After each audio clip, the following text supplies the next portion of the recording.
खुदावंद यसुम मसीह जिसका फरमाना है कि जो कोई मुझ पर ईमान लाता है गो वो मर भी जाए तो भी वो जिंदा रहेगा, और जो जिंदा है और मुझ पर ईमान लाता है वो अब तक कभी ना मरेगा। उसी के नाम में आपकी सलामती हो। चार्ली कर्क, जिनके बारे में आप बखूबी जानते हैं, 10 सितंबर 2025 को उनकी शहादत हुई और फिर 21 सितंबर 2025 को उनकी फ्यूनरल सर्विस हुई, उनके नमाज जनाजा अदा की गई।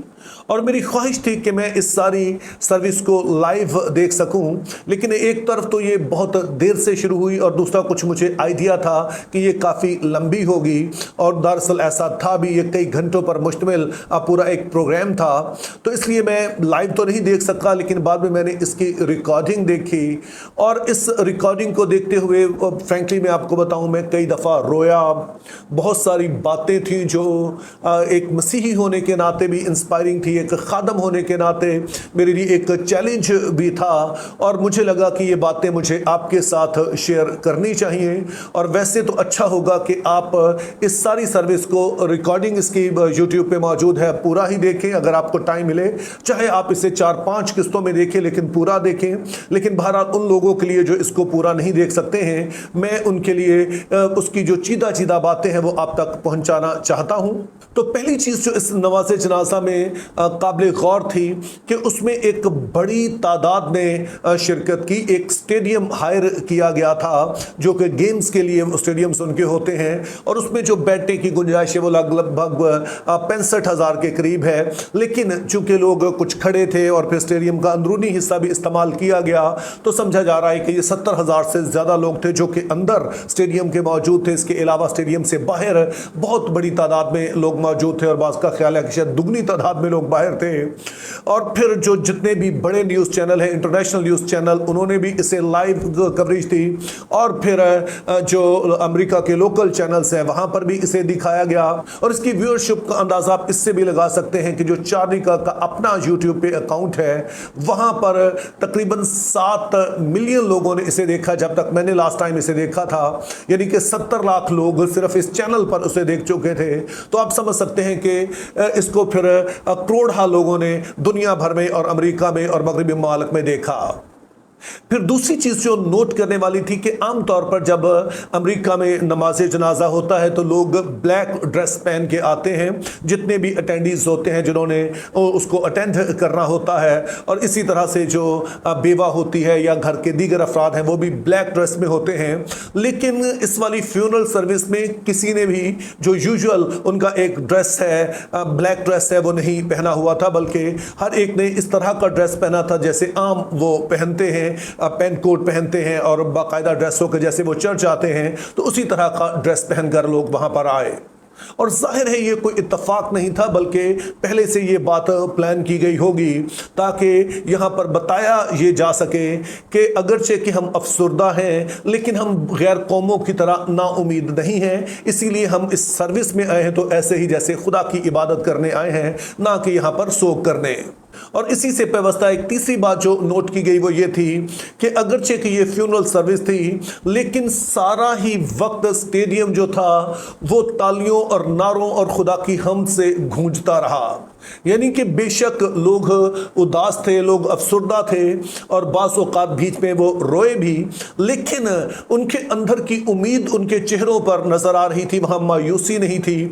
और जब भी कोई चार्ली कर्क के बारे में, उनकी तालीमात के बारे में, जिस तरह से उन्हें मसीही ईमान को आगे बढ़ाया, जिस तरह दलेरी से उन्होंने अपने ईमान का इजहार किया, उसकी जब भी बात होती तो खुदा की हम से वो स्टेडियम गूंज उठता, तालियां बजाना शुरू कर देते लोग, और ये एक बहुत ही खुशकुन मंजर था। मेरा मतलब है कि ऑफ कोर्स ये अफसुर्दा तो था, लेकिन दूसरी तरफ ईमान अफरोज था कि मसीही ईमान किस कदर आपको दलेरी दे देता है। और फिर पांचवी जो बड़ी ही अहम चीज वहां पर नोट की गई वो ये थी कि स्टेज पर भी जो पहले ज्यादातर लोग आए वो यंग थे, यानी कि वो सारे लोग जो कि चार्ली की टीम पे काम कर रहे थे, जो प्रोड्यूसर से बाकी मुख्तलिफ जिम्मेदारियां अदा करने वाले, तो वो सभी के सभी जवान लोग थे, जिससे अंदाजा होता है कि चार्ली की खिदमत ने किस कदर उन पर असर अंदर डाला कि ना सिर्फ वो मसीह की तरफ लौटे बल्कि उन्होंने सारी जिम्मेदारियों को ले रखा था। और इन नौजवान नौजवानों के अलावा वहाँ पर अमेरिका की जो सारी काबीना है, जितने वुज़रा हैं, खुद जो प्रेसिडेंट हैं, वाइस प्रेसिडेंट हैं, दीगर लोग सारे के सारे मौजूद थे। और अगली जो हिस्सा इस वीडियो का, उसमें हम जो कुछ इन लोगों ने कहा हम उस पर गौर करेंगे, क्योंकि वो बातें भी दिल को छू लेने वाली थी, वो बातें भी ईमान अफरोज थी। तो जब इजहार ख्याल के लिए लोगों को बुलाया गया तो पहले जो उनके पास्टर थे, चार्ली कर्क के पास्टर थे, उनका नाम रॉब मैक्रॉय है, उनको बुलाया गया। तो वो अपना तजुर्बा बयान कर रहे थे कि किस तरह भी कुछ अर्सा पहले वो कोरिया में गए ताकि वहां पर जो नौजवान हैं, मसीही नौजवान हैं, उनको दिलेर कर सके, उनको इस बात पर खड़े कर सके। और अभी जब चार्ली की डेथ हुई तो वहां से वीडियोस आई कि किस तरह से वो सारे कोरिया के नौजवान जो इन मीटिंग्स में आए थे, चार्ली कर्क की मीटिंग्स में, उन्होंने कहा कि हम सारे ही अब चार्ली कर्क हैं। और दूसरी उन्होंने अहम बात कही कि अगरचे कि चार्ली का जाना हमारे लिए बहुत अफसोसनाक है। और उन्होंने फिर आसमान की तरफ आंखें उठाकर चार्ली को मुखातब करके कहा कि चार्ली, जो कुछ आप शायद सारी जिंदगी में इतने लोगों को इकट्ठा ना कर सके, आज इस स्टेडियम में और दुनिया भर में लोग इस पैगाम को सुन रहे हैं जो कि तुम देना चाहते थे। और इससे जाहिर है वो उस इम्पैक्ट को बताना चाह रहे थे जो कि चार्ली के जाने से हुआ। और फिर इसी दौरान में इस पास्टर साहब ने कहा कि चार्ली की जो ख्वाहिश थी कि वो दूसरों तक अंजील लेकर पहुंचना चाहते थे। तो इस वाले मौके पर भी हम आप सभी को दावत देते हैं कि जो आज अपनी ज़िंदगी मसीह को देना चाहते हैं, और हज़ारों लोग स्टेडियम में खड़े हुए जिन्होंने उसी वक्त अपनी ज़िंदगी मसीह यस्सु को दी। फिर इजहार ख्याल के लिए जिन और लोगों को बुलाया गया उनमें एक बड़ा नाम जेडी वैंस थे। और शायद आप जानते होंगे कि ये अमेरिका के नायब सदर हैं और एक ईमानदार शख्स हैं। और ईमानदार से मेरी मुराद ये है कि यीशु मसीह पर वो ईमान रखते हैं, जो कि अमेरिका और इन सारी जगहों पे जहां पावर प्लेसेस हैं बड़ी रेयर बात होती है, लेकिन वो दिल से मसीह यीशु पर ईमान रखने वाले शख्स हैं। तो उन्होंने अगरचे बहुत सारी बातें की जो बड़ी इंस्पायरिंग थी, लेकिन एक चीज़ उन्होंने बताई कि चार्ली कर्क की शहादत से पहले भी मैं ईमानदार था, लेकिन मैं कभी भी मसीह यीशु के लिए उस तरह खुल के बोल नहीं सका जैसी मोहब्बत मसीह यीशु की मेरे दिल में है। लेकिन चार्ली कर्क के जाने के बाद इस पिछले 10 दिनों में जितना मैं यीशु मसीह के बारे में बोला हूं, इतना मैं सारी जिंदगी मसीह के बारे में नहीं बोल सका, लोगों को उसके बारे में बता नहीं सका, जितना सिर्फ इन 10 दिनों में मैंने दुनिया को मसीह यीशु के बारे में बता दिया है।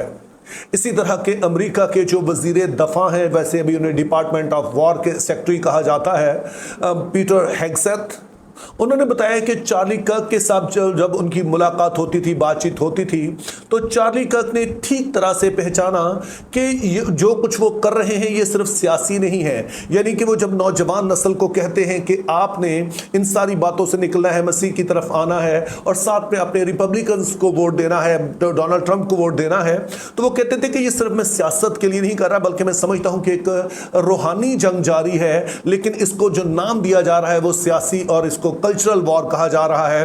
तो उनका कहना था चार्ली कर्क ने इस बात को ठीक पहचाना। और ये मैं शख्सी तौर पर भी समझता हूं कि चार्ली कर्क और पीटर हेग्सेथ ठीक कह रहे हैं, क्योंकि बहुत दफा कलीसिया ने ये गलती की है कि बहुत कुछ ऐसी पावर प्लेसेस जहां पर पॉलिसीज बनती हैं वहां से अपने आप को दूर कर लिया। तो चार्ली कर्क ने इस छोटी उम्र में इस बात को समझ लिया और हम उनकी इस खिदमत के लिए शुक्रगुजार हैं। इसी तरह से एक और शख्स को बुलाया गया जिनका नाम बेन कार्सन है। वो पहले एक सदारती उम्मीदवार थे और वो भी मसीह पर ईमान रखने वाले हैं। और उन्होंने इस बात को कोट किया और बड़ी दिलचस्प दरअसल उन्होंने बात कही। उन्होंने कहा कि जिस वक्त चार्ली कर्क की डेथ हुई तो ये दोपहर 12:24 का वक्त था। और उन्होंने कहा कि यूहन्ना 12 बाब और 24 आयत है जिसमें एक बड़ी अहम बात यीशु मसीह ने कही कि जब तक दाना जमीन से बाहर रहता है तब तक वो अकेला रहता है, लेकिन जब इस दाने को आप जमीन में डाल देते हैं और वहां पर ये दाना मर जाता है तो फिर ये बहुत सा फल लाता है। तो उनका कहना था कि अगरचे के चार्ली कर्क को शहीद कर दिया गया है, लेकिन वो दरअसल एक दाना साबित होंगे कि अब बहुत सारी फसल हम आती हुई देखेंगे। इसी तरह से एक और मेहमान को इजहार ख्याल के लिए बुलाया गया जिनका नाम फ्रैंक ट्यूरेट था। उनका कहना था कि चार्ली ने मुझसे दरख्वास्त की कि मैं उसका मेंटोर बनूं, लेकिन वो कहते हैं कि मैं उसका मेंटोर बनते हुए हिचकिचा रहा था, क्योंकि जो शख्स आपसे ज़्यादा टैलेंटेड हो तो किस तरह से आप उसकी मेंटोरशिप करेंगे। लेकिन बहरहाल वो कहते हैं कि ये चार्ली की हलीमी थी। और फिर उन्होंने कहा कि अगरचे कि चार्ली ने बहुत कुछ अचीव किया है, मिसाल के तौर पर कि उन्होंने एक खूबसूरत फैमिली लाइफ गुजारी है, वो हज़ारों लोगों तक पहुँचे हैं ताकि उन्हें मसीह की तरफ लेकर आए, हत्ता कि उन्होंने अपनी जान भी कुर्बान कर दी है। लेकिन इस वक्त वो आसमान में अपनी इन बातों की वजह से नहीं है, बल्कि उस कुर्बानी की वजह से जो कि उनके खुदावंद यीशु मसीह ने दी है, इस सबब से वो आसमान पर हैं। और उनके पास्टर की तरह जो फ्रैंक ट्यूरक हैं, इन्होंने भी दुनिया को दावत दी कि आप भी मसीह यीशु पर ईमान लाकर हमेशा की जिंदगी पा सकते हैं। इसके अलावा भी बहुत सारे लोग थे जिन्होंने बहुत कुछ कहा, जिसको इस वाली वीडियो का हिस्सा होना चाहिए था, लेकिन टाइम की कमी के बायस मैं वो सब कुछ कवर नहीं कर पा रहा हूं। तो जो एक और गवाही, जो अहम एक टेस्टिमनी थी, वो जाहिर है कि चार्ली कर्क की जो बेगम है एरिका कर्क, उनकी थी।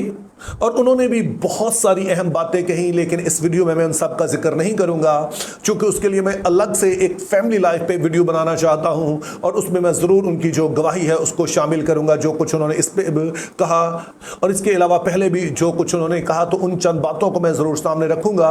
लेकिन इस वीडियो में मैं ख़ास तौर पर उनका जो एक बड़ापन है, उन्होंने मसीह यीशु को कोट किया कि जब वो सलीब पर थे तो वहाँ पर उन्होंने उन सारे अपने दुश्मनों के बारे में कहा था कि ऐ बाप इन्हें माफ कर, क्योंकि ये नहीं जानते ये क्या करते हैं।